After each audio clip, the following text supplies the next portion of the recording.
ओम शांति। 19 मार्च 2023 के अव्यक्त महावाक्य। पहले एक नज़र मुरली के मुख्य पॉइंट्स पर। बाप दादा ने कहा, तुम ब्राह्मण बहुत विशेष हो। तुम्हारा ब्राह्मण जन्म भी श्रेष्ठ, धर्म भी श्रेष्ठ और कर्म भी श्रेष्ठ है, क्योंकि ब्राह्मणों का जन्मदाता स्वयं सर्वश्रेष्ठ परमात्मा और आदि आत्मा ब्रह्मा बाप है। जैसे रचता सर्वश्रेष्ठ है, वैसे रचना भी सर्वश्रेष्ठ अर्थात विशेष है। इसलिए तुम बच्चे कभी भी साधारण कर्म नहीं कर सकते और यह भी नहीं कह सकते कि मैं चाहता नहीं, लेकिन मेरी नेचर है इसलिए हो जाता है। सदा यही लक्ष्य हो कि हमें फरिश्ता स्वरूप बनना और बनाना है। हर एक अपनी सूक्ष्म चेकिंग करे। बाप द्वारा जो फरिश्ता भव का वरदान मिला है, उस वरदान और लक्ष्य की स्मृति से कहाँ तक सफलता अनुभव करते हैं। समय और स्वयं की गति को देखो। क्या समय से भी स्वयं की गति तीव्र है या दोनों समान है? क्योंकि समाप्ति के समय को लाने वाली आप विशेष आत्माएं निमित्त हो। फिर बाप दादा ने कहा, फरिश्ता अर्थात जिसका पुराने संस्कार और पुराने संसार से कोई रिश्ता ना हो, तो जांच करो पुराने संसार की कोई आकर्षण तो नहीं है। चाहे संबंध के रूप में, चाहे अपनी देह की तरफ या किसी देहधारी की तरफ आकर्षण के रूप में, या कोई स्थूल वस्तु की तरफ कितने % आकर्षण रही। और लास्ट में बाप दादा ने कहा, अपने ब्राह्मण जन्म की विशेषता को नेचुरल नेचर बनाना, इसको सहज पुरुषार्थ कहा जाता है। सिर्फ एक ही स्मृति रखो, मैं विशेष आत्मा हूँ। इस स्मृति स्वरूप में स्थित होने से बाप समान बनना अति सहज अनुभव करेंगे, क्योंकि स्मृति स्वरूप सुसमर्थी स्वरूप स्वतः बनते हैं। और अब सुनते हैं महावाक्यों को विस्तार से। मुरली का सार ब्राह्मणों की नेचर, विशेषता की नेचर है। इसे नेचुरल स्मृति स्वरूप बनाओ। आज बाप दादा अपने सर्व विश्व की विशेष आत्माओं को देख रहे हैं। ड्रामा अनुसार आप आत्माओं का कितना विशेष पार्ट नूंधा हुआ है। आज बाप दादा हर एक बच्चे की विशेषताओं को देख हर्षित हो रहे हैं। हर एक बच्चे को देख, वह बच्चे, यह स्नेह का गीत दिल में बज रहा था। साथ साथ यह भी देख रहे थे कि बच्चों के दिल से ये वाह वाह का गीत सदा निकलता है। हर कर्म में, हर कदम में, हर संकल्प में ये श्रेष्ठ अनुभव होता है। वह कभी कभी होता है। साधारण जीवन से विशेष जीवन सदा स्वतः रहती है। वह स्मृति लाने से अनुभव होता है। जब जीवन है तो जीवन का अर्थ ही है सदा और स्वतः रहे। स्मृति में लाया तो अनुभव किया, और स्मृति में नहीं लाया तो विशेषता के बजाय साधारण जीवन अनुभव हो। यह आप विशेष आत्माओं की विशेषता नहीं है। ब्राह्मण जन्म ही विशेष जन्म है। जिसका जन्म ही विशेष है, उसका जीवन क्या होगा? विशेष होगा या साधारण? ब्राह्मण जन्म भी श्रेष्ठ, ब्राह्मण धर्म भी श्रेष्ठ और ब्राह्मण कर्म भी श्रेष्ठ, क्योंकि ब्राह्मण जन्मदाता, ब्राह्मण धर्म स्थापक, सर्वश्रेष्ठ परम आत्मा और आदि आत्मा ब्रह्मा बाप है। तो जैसे रचता सर्वश्रेष्ठ, तो रचना भी सर्वश्रेष्ठ अर्थात विशेष है। ब्राह्मणों का कर्म विशेष क्यों है? क्योंकि कर्म में फॉलो करने के लिए आप सबके सामने आदि आत्मा ब्रह्मा बाप सैंपल है। कर्म में फॉलो साकार ब्रह्मा बाप को करते हो, इसलिए भाग्य विधाता अर्थात कर्म द्वारा भाग्य की रेखा श्रेष्ठ बनाने वाला ब्रह्मा गाया हुआ है। भाग्य की रेखा का कलम कर्म है, तो श्रेष्ठ कर्म का सहज सिंबल ब्रह्मा बाप है। इसलिए आप सभी विशेष पुरुषार्थ का शब्द यही वर्णन करते हो कि बाप समान बनना है। इस अव्यक्त वर्ष में सभी का लक्ष्य क्या रहा? निराकारी स्थिति में निराकार बाप समान अशरीरी स्थिति का अनुभव किया। साकार कर्म में ब्रह्मा बाप समान बनने का नंबरवार अनुभव किया। तो विशेष जीवन का आधार विशेष जन्म, धर्म और श्रेष्ठ कर्म है। जैसे लौकिक जीवन में भी अगर किसी आत्मा का जन्म विशेष राज परिवार में हो, राजकुमार हो व राजकुमारी हो, तो यह विशेषता जन्म की होने के कारण हर समय सदा और स्वतः रहती है। वह बार बार स्मृति में लाते हैं कि मैं राजकुमारी हूँ। सहज याद होती है ना? पुरुषार्थ करते हैं क्या? चाहे कर्म अपनी रुचि के कारण कितना भी साधारण हो, लेकिन अपने जन्म की विशेषता भूल जाते हैं क्या? नेचुरल और नेचर बन जाती है। तो आप ब्राह्मण आत्माओं की नेचर क्या है? विशेष है या साधारण है? अभी भी कोई कोई बच्चे जब कोई साधारण कर्म कर लेते हैं तो बाप दादा के आगे अपने को निर्दोष सिद्ध करने के लिए क्या कहते हैं? मैं चाहता नहीं था, वह चाहती नहीं थी कि ये कर्म करूं, लेकिन मेरी नेचर है इसलिए हो गया। वैसे ये कहना व सोचना यथार्थ है। मैं कौन? ब्राह्मण जीवन वाले हैं ना? तो ब्राह्मण जीवन वाली आत्मा ये सोच सकती है कि ये मेरी नेचर है। यह कहना राइट है। तो उस समय क्यों बोलते हो? उस समय ब्राह्मण नहीं बोलता, माया बोलती है। तो जैसे ये साधारण नेचर व मायावी नेचर नेचुरल काम कर लेती है ना, इसलिए कहते हैं चाहते नहीं थे लेकिन हो गया। तो ब्राह्मण नेचर अर्थात विशेषता की नेचर भी नेचुरल होनी चाहिए। नेचुरल चीज सदा रह सकती है। तो विशेष जीवन की स्मृति नेचर के रूप में नेचुरल होनी चाहिए। वह कभी भूलना, कभी याद होना। तो सदा स्मृति स्वरूप में रहो, स्मृति लाने वाले नहीं, स्मृति स्वरूप। इसलिए बाप दादा देख रहे थे कि अव्यक्त वर्ष समय प्रमाण समाप्त हुआ, लेकिन बाप दादा समान स्वयं को संपन्न बनाया। इस अव्यक्त वर्ष का विशेष लक्ष्य रखा कि अव्यक्त अर्थात फरिश्ता स्वरूप बनना और बनाना है। सभी ने यही लक्ष्य रखा था ना? फिर रिजल्ट क्या निकली? अपने आप को चेक किया। फरिश्ता भव का वरदान भी वरदाता से मिला, तो वरदान और लक्ष्य दोनों की स्मृति से कहाँ तक सफलता अनुभव की है, ये सूक्ष्म चेकिंग स्वयं की। वह ये सोचा कि ये अव्यक्त वर्ष पूरा हुआ, यथाशक्ति जितना भी अनुभव किया उतना ही ड्रामा अनुसार ठीक रहा। वर्ष परिवर्तन के साथ साथ स्व परिवर्तन की गति क्या रही, इस विधि से चेक किया। जैसे वर्ष समाप्त हुआ वैसे स्वयं लक्ष्य और लक्षण में संपन्न बने। वह ये सोचते हो कि इस वर्ष में और बन जाएंगे।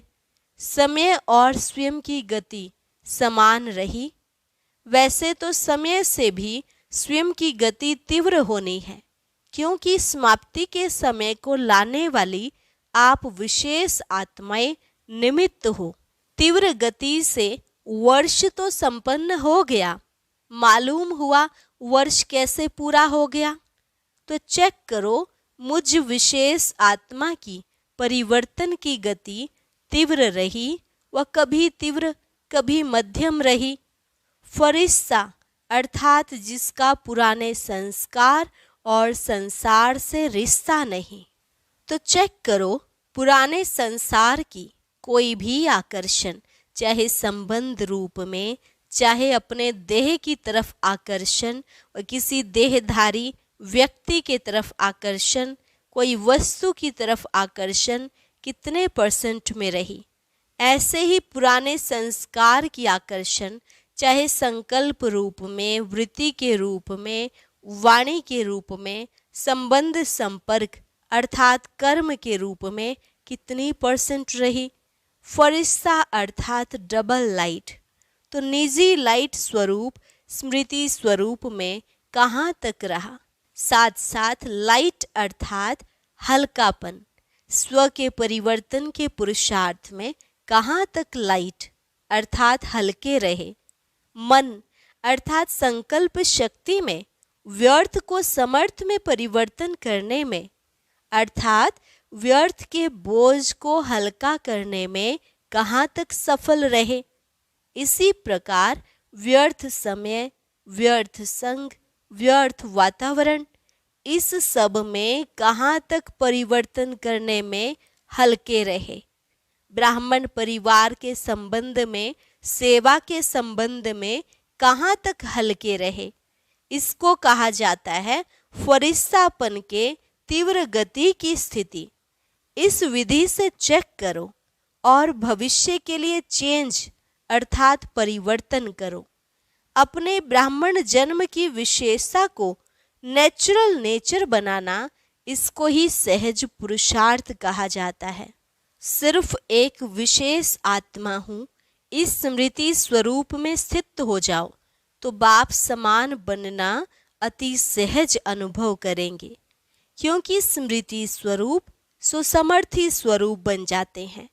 वर्ष तो पूरा हुआ, बाप दादा रिजल्ट तो देखेंगे ना, तो रिजल्ट में यथाशक्ति मेजॉरिटी हैं और सदा शक्तिशाली यथाशक्ति के मेजॉरिटी में मिनॉरिटी हैं। स्मृति दिवस भी बहुत स्नेह से मनाया। अब विशेष जैसे स्नेह से मनाया, वैसे स्नेह का सबूत बाप समान स्मृति स्वरूप बनना ही है। सुना रिजल्ट, आगे क्या करना है। यथाशक्ति या सदा शक्ति स्वरूप। तो देखेंगे इस वर्ष में मेजॉरिटी सदा शक्तिशाली का सबूत कहाँ तक देते हैं। टीचर्स क्या समझती हो, किस लाइन में आएंगे। सदा शक्तिशाली, सबका टीवी में फोटो निकल रहा है, क्या भी हो जाए, कैसी भी परिस्थिति बन जाए, लेकिन सदा शक्तिशाली। नाम नोट होते हैं ना, कौन कौन किस ग्रुप में आए। अभी टीचर्स का सम्मेलन होने वाला है ना, तब तक की रिजल्ट सभी टीचर्स की क्या होगी। जिसको करना होता है वो कब को नहीं सोचता है। दृढ़ संकल्प का अर्थ है अब, साधारण संकल्प का अर्थ है कब हो जाएगा। तो कब वाले हो या अब वाले हो। शक्ति सेना बहुत बड़ी सेना है, कब वाली हो या अब वाली हो। पांडव क्या समझते हो। देखो, नाम सबके नोट हैं, अभी नाम नहीं सुनाते हैं। आखिर वो समय भी आ जाएगा जो नाम सुनाएंगे, समझा। सबसे ज़्यादा संख्या किस जोन की आई है। देखो, पंजाब, इंदौर क्या कमाल कर दिखाते हैं। टीचर्स भी ज़्यादा आती हैं, संख्या ज़्यादा तो टीचर्स भी ज़्यादा होती। पंजाब वाले नंबर 1 लेंगे या सेकंड, इंदौर वाले भी नंबर 1 लेंगे। और कर्नाटक वाले क्या करेंगे, कौन सा नाटक दिखाएंगे। कर्नाटक तो हीरो नाटक दिखाना, ऐसा वैसा नहीं दिखाना। और महाराष्ट्र तो महान ही बनेंगे ना। और यूपी वाले क्या कहते हैं, यूपी में नदियां हैं, अर्थात यूपी पतित को पावन करने वाली है। पावन बनने बनाने में नंबर 1, तो यूपी वाले भी नंबर 1 बनेंगे। इस समय तो कोई भी नंबर 2 नहीं कहेंगे। राजस्थान तो है ही लकी, जो राजस्थान में ही चरित्र भूमि है। हेड क्वार्टर राजस्थान में है ना, तो जहाँ हेड क्वार्टर है वो क्या बनेगा? हेड बनेगा ना। सभी खुशी से कह रहे हैं नंबर 1। लेकिन वहाँ जाकर ऐसे नहीं कहना कि क्या करें, कर नहीं सकते, चाहते तो नहीं लेकिन हो जाता है। ऐसी भाषा सोचना भी नहीं। अच्छा, डबल विदेशी भी सेवा में रेस अच्छी कर रहे हैं और रेस में नंबर 1 आना है ना। देश वालों को हिम्मत दिलाने में विदेश अच्छा निमित्त बना है। इस हिम्मत दिलाने के कारण एक्स्ट्रा मदद भी मिलती है। समझा? इसी को स्मृति में रख सहज बढ़ते चलो और बढ़ाते चलो। चारों ओर की सर्वविशेष आत्माओं को सदा साकार ब्रह्मा बाप के श्रेष्ठ कर्मों को फॉलो करने वाले कर्म योगी आत्माओं को, सदा विशेषता को नेचुरल और नेचर बनाने वाली कोटों में कोई आत्माओं को, सदा दृढ़ संकल्प द्वारा विशेष जन्म धर्म और कर्म के स्मृति स्वरूप आत्माओं को बाप दादा का विशेषता संपन्न याद प्यार और नमस्ते। रूहानी बच्चों की रूहानी बाप दादा को नमस्ते नमस्ते, गुड मॉर्निंग। दादियों से मुलाकात। आप ब्राह्मण जितने संपन्न बनते जाएंगे उतना भविष्य में प्रकृति भी प्रगति को प्राप्त करेगी, क्योंकि प्रकृति समय प्रति समय अपना सिग्नल दिखा रही है। तो जितनी प्रकृति की हलचल उतनी अचल स्थिति प्रकृति को परिवर्तन करेगी। कितनी आत्माएं समय प्रति समय दुख की लहर में आती हैं, तो ऐसे दुखी आत्माओं का सहारा तो बाप और आप ही हो। तो रहम पड़ता है ना। जब समाचार सुनते हो तो क्या दिल में आता है? Nothing new. अपनी अचल स्थिति के लिए तो ठीक है, लेकिन प्रकृति की हलचल से जब आत्माएं चिल्लाती हैं तो किसको चिल्लाती हैं? तो जब मर्सी रहम मांगते हैं तो आप लोगों को उनके रहम की पुकार पहुंचती तो है ना। ये छोटी छोटी आपदाएं और तड़पाती हैं। ब्राह्मण संपन्न हो जाओ तो दुख की दुनिया संपन्न हो जाए। तो रहम पड़ता है या नहीं? रहम पड़ता है तो फिर क्या करते हो? फिर भी ईश्वरीय परिवार के हैं ना, तो परिवार का कोई भी दुख सुख में परिवर्तन करने का संकल्प तो आता है ना। कोई परिवार में बीमार भी हो तो क्या संकल्प होता है? जल्दी ठीक हो जाए। तो चिल्लाते चिल्लाते मरना और एक धक से परिवर्तन होना फर्क तो है ना। महाविनाश और रिहर्सल का विनाश फर्क है। महाविनाश अर्थात महान परिवर्तन, उसके निमित्त आप हो। संपन्न बनेंगे तो समाप्ति होगी। तो जो परेशान हैं वो तो समझते हैं कि प्रत्यक्षता का पर्दा खुल जाए, लेकिन स्टेज पर आने वाले हीरो एक्टर संपन्न तैयार होने चाहिए ना। तब तो पर्दा खुलेगा कि आधे में खुल जाएगा। परिवर्तन की शुभ भावना को तीव्र करना अर्थात अपने को तीव्र गति से संपन्न बनाना। आप भी कभी कैसे होते हो, तो प्रकृति भी कभी बहुत तीव्र गति से कार्य करती, कभी ठंडी हो जाती। तो अभी क्या करना है? रहम की भावना को इमर्ज करो, चाहे स्व प्रति चाहे सर्व आत्माओं के प्रति। होती है ना, लहर फैलाओ। रहम की भावना से विघ्न भी सहज खत्म हो जाएंगे। जहाँ रहम होगा वहाँ तेरा मेरा की हलचल नहीं होगी। पूज्य स्वरूप मर्सीफुल का धारण करो, ठीक है ना। अभी ये लहर फैलाओ। हर संकल्प में मर्सीफुल। संकल्प में होंगे तो वाणी और कर्म स्वतः ही हो जाएंगे। सब चिल्लाते भी क्या हैं? Mercy mercy. अच्छा, अव्यक्त बाप दादा की पर्सनल मुलाकात। माया की छाया से बचने का साधन है बाप दादा की छत्र छाया। सदा अपने को बाप दादा की छत्र छाया के नीचे रहने वाली सदा सेफ आत्माएं अनुभव करते हो? सदा छत्र छाया है या कभी बाहर निकल जाते हो? या है बाप की छत्र छाया या है माया की छाया? तो माया की छाया से बचने का साधन है छत्र छाया। तो छत्र छाया में रहने वाले कितने खुश रहेंगे, क्योंकि बेफिक्र बादशाह हो गए ना। फिक्र है तो खुशी गुम होती है। कभी भी देखो, खुशी गुम होती है तो कारण क्या होता है? कोई न कोई चिंता, फिक्र, बोझ खुशी को गुम कर देता है। और खुशी गुम हुई, कमजोर हुए तो माया की छाया का प्रभाव पड़ ही जाता है। कमजोरी माया का आह्वान करती है। जैसे शारीरिक कमजोरी बीमारियों का आह्वान करती है, तो आत्मिक कमजोरी माया का आह्वान करती है। फिर उस छाया से निकलने में कितनी मेहनत करनी पड़ती है। अगर माया की छाया स्वप्न में भी पड़ गई तो स्वप्न भी परेशान करेगा।